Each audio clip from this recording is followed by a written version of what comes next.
We're here with Robert Fischer, author of The Return of Private Fischer, a love story. Robert, how did Jack become a prisoner of war, and when did you find out about that? First of all, we interviewed men that were in the same company that had survived, so we had first-hand true information.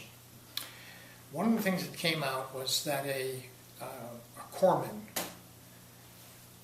who was captured with my brother and a machine gunner from New York were captured, and they were marched from a place just south of Wonsan to Pyongyang, which is the capital of North Korea. We know this because the corpsman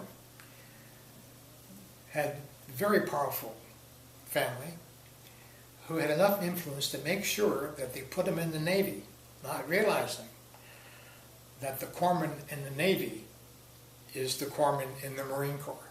And so this corpsman wound up in this firefight, and he disappeared, and as a result, these people made sure that the Marine Corps followed those steps all the way to Pyongyang to find out what really did happen. And as they went from village to village, they found that there were 3 that started on this trip. 2 of them were medics. Later, there was only 2. The only reason that there would be 2 medics, my brother was not a medic, he was a rifleman. They found his helmet at the scene of the capture, and my brother was a redhead. So the villagers would run up to touch his hair to see if it was real. They'd never seen a white person before, or Caucasian. And the medics say, well, there was 2 medicals. That would one only conclude that the corpsman maintained his helmet, which had the medic's insignia on it in black, and that he gave my brother the armband at a time when the North Koreans or the Chinese army simply did not have medical corps. If a Korean was wounded, they shot him on the spot. They became POWs, and in 1953, when all of the POWs were supposed to come home, my brother did not come home, along with 12,800 other Allied prisoners. We find out subsequently through, let me just call it an intelligence source, which you'll see in the book, and there's actually a photo of him. That's the most I can say about that.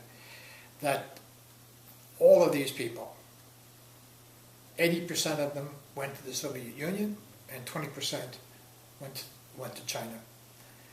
These prisoners were held in separate camps, away from the general Gulag population, that they were used for experiments. They were routinely sent from, this is a place called Khabarovsk in Siberia. And the area that we were, had reason to believe these camps, Allied camps, was roughly 45 miles southwest of Khabarovsk, actually spelled with a K. And so our aim was to get into Khabarovsk and to find them and bring them out. But the prisoners that were there were sent to Moscow, to the Moscow Institute of Medicine, I think it was called, or something of that nature, where they were used for experimentation with various drugs, explosives, radiation effects, cold, just as guinea pigs in general. That America knew that they were there is at the basis of this story.